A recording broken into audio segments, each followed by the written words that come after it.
Hey everybody, welcome back to my channel. It is Mindy here. I hope you've had a phenomenal week and you're gearing up for a fantastic weekend.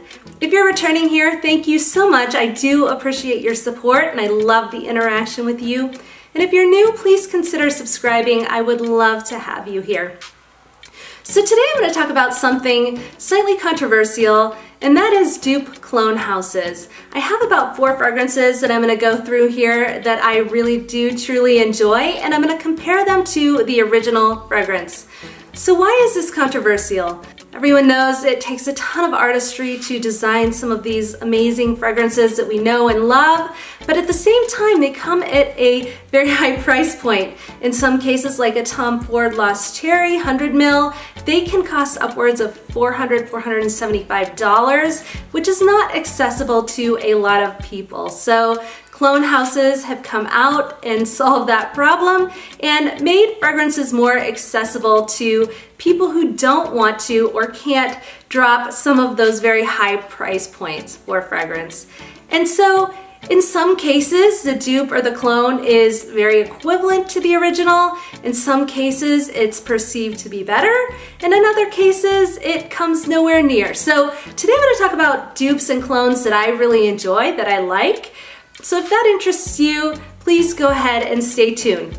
One other thing, I did leave out Baccarat Rouge 540 dupes and clones. I've heard from some people that that's overdone, and I recognize that to be the case. If you are interested in those in the future, just let me know. I'm happy to do a couple on those. And if you like these videos, just let me know. On the flip side of that, if you don't, I'm also curious. Please let me know if this is not your jam, you're not a fan of clone houses. I'd love to hear from you. All right, the first fragrance I'm going to talk about today is Club de Nuit by the House of Armand. So I do have the original Coco Mademoiselle and the Intense version.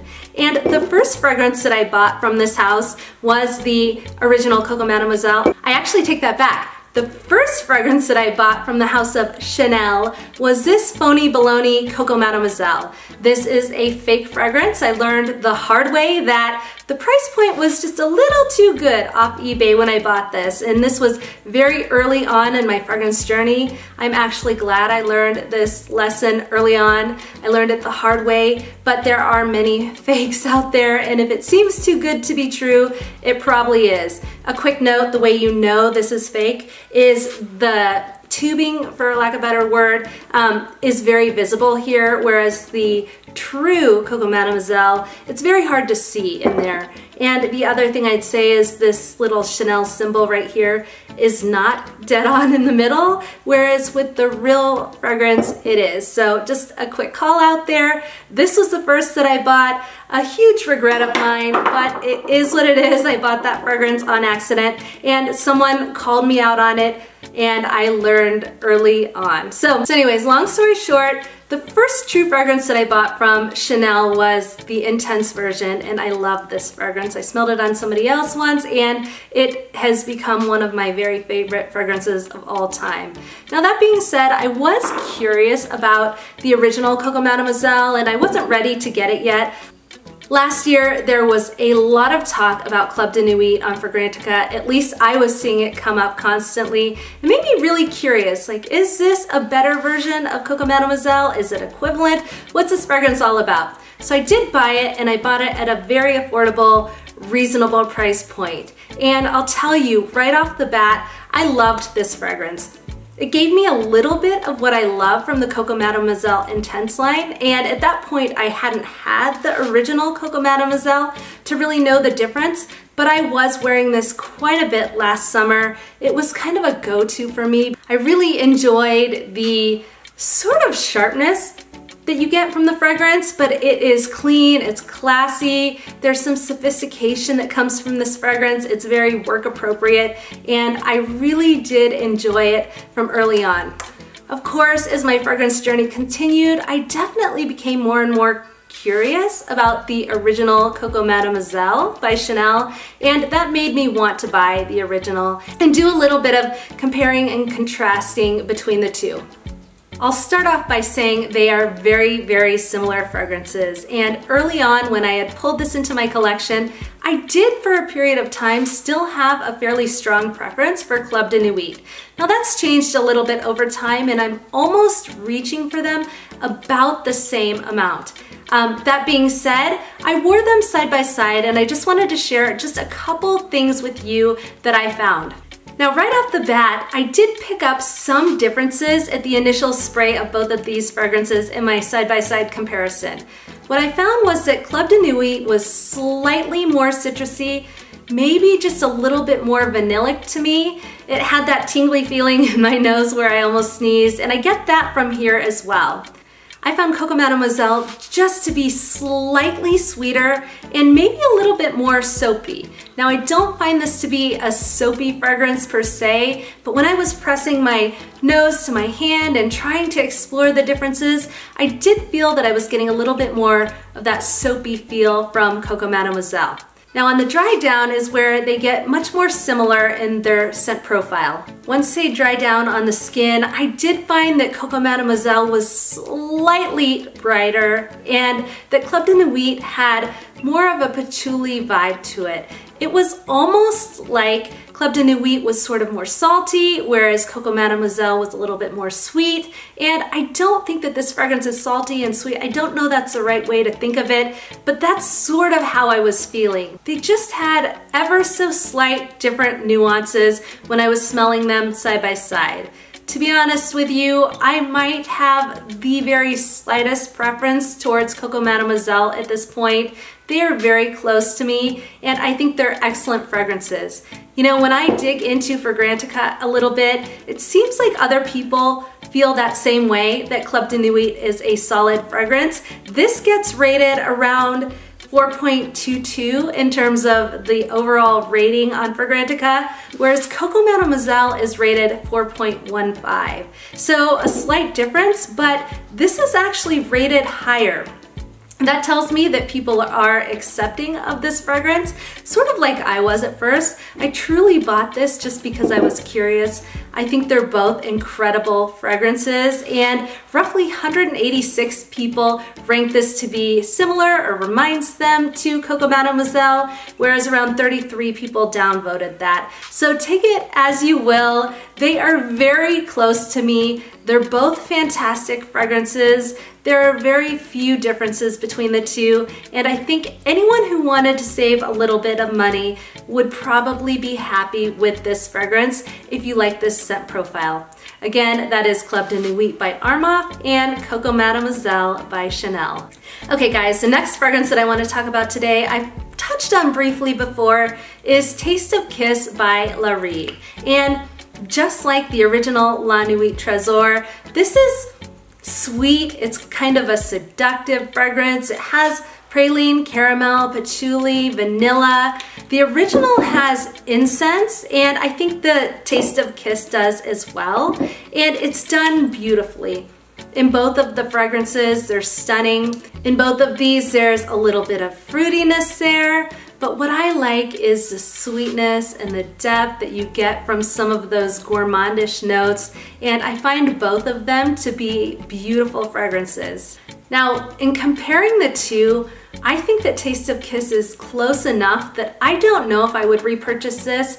I probably would, because I just really do love this original fragrance. And when I think about this one, the difference really is that this one is slightly more flat. If you think of like a soda that has been sitting out for a little while versus a soda that is brand new, it has more of that fizz and more of that sparkling quality. And I see a similar relation here, whereas the original La Nuit Trésor is just a little bit sweeter. It has just a little bit more depth. This one is slightly more flat, but I do think it is a very well done fragrance. Both of these are delicious.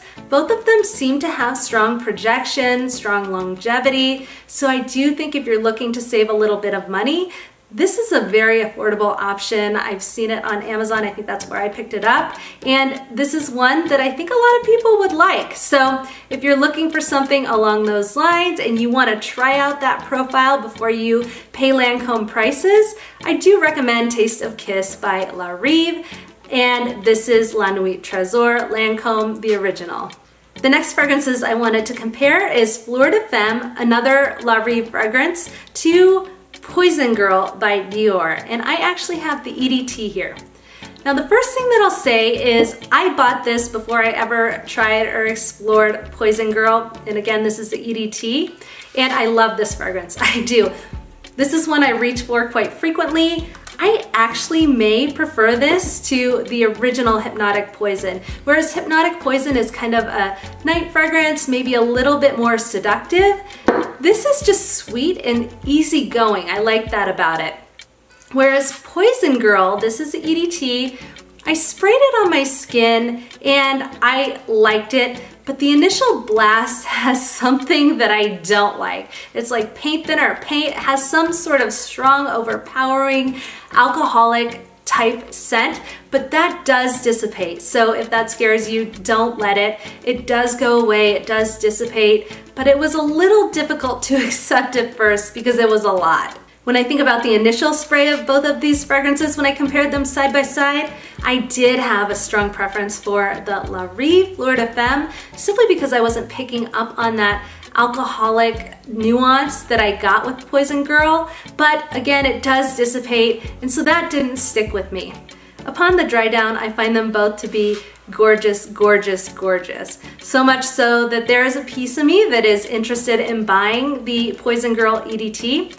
I have seen that the EDT seems to be rated higher than the EDP, so I'm curious, do you guys have a preference between the EDT, EDP? What are your thoughts on that? Now what I do find as these fragrances dry down is that Fleur de Femme seems to have a little bit more of a sweet, syrupy vibe to it. It's almost like you get a little bit more of that cherry, that almond nuttiness from this fragrance. Whereas with the Poison Girl, I was picking up maybe a little bit more citrus. It felt a little less gourmand to me. And I sort of wonder if that's because it has cashmeran and heliotrope in Poison Girl. Those notes are not in the Fleur de Femme fragrance, so that might be what differentiates the two fragrances and why this one feels to be a little bit more sweet, a little bit more gourmand to me.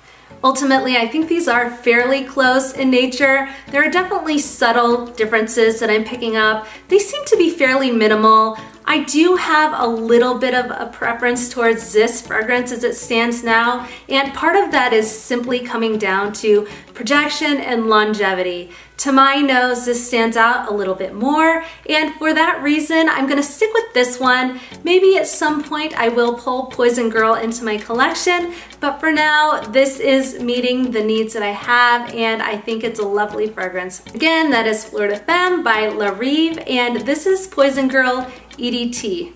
The last fragrances that I want to talk about today is Tom Ford Lost Cherry and Fructus Virginis by Alexandria Fragrances. So with Tom Ford Lost Cherry, I find this to be sweet, it's delicious, it's deep, it's cherry, it has some booziness to it, and I find it to be intoxicating, alluring, all of those things that I love in a really good gourmand fragrance. At initial spray, I do pick up a little bit of subtle differences between Fructus Virginis and Lost Cherry. The first thing that I notice is that Lost Cherry seems to be a little bit deeper, maybe a little bit darker. I'm wondering if it has something to do with the Peru balsam.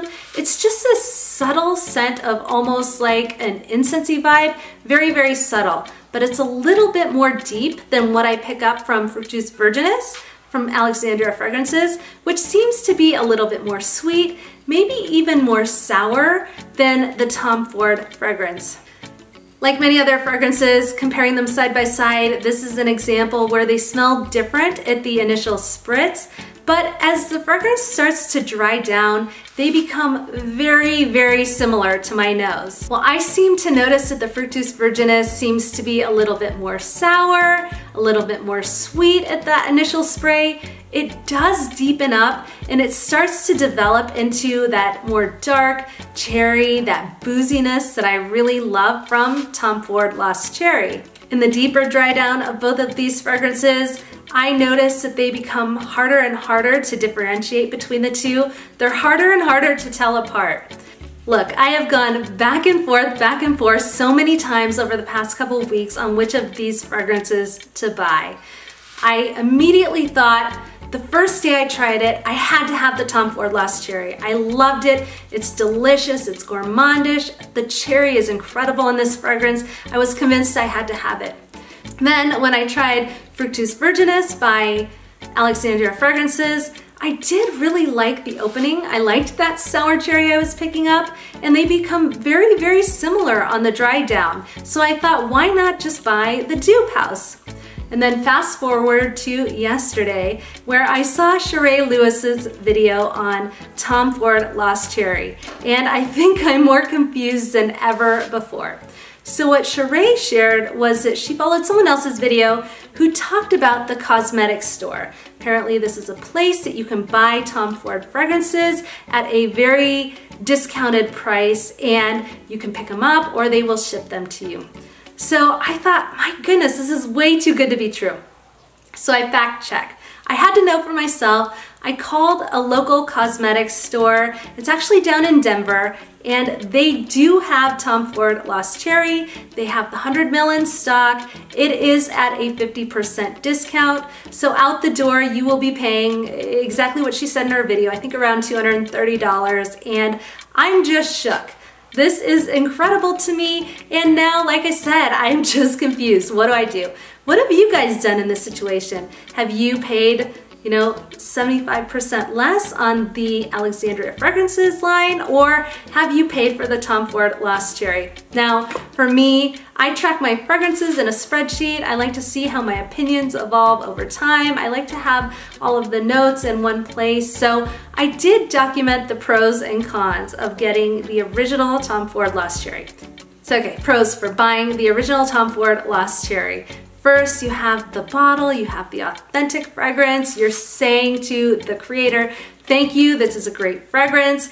You can get it at a discount from the cosmetics store, and it's a delicious gourmand. It's an incredible fragrance. So looking at that on the flip side, buying the Fructus Virginis by Alexandria Fragrances, they're almost identical on the dry down.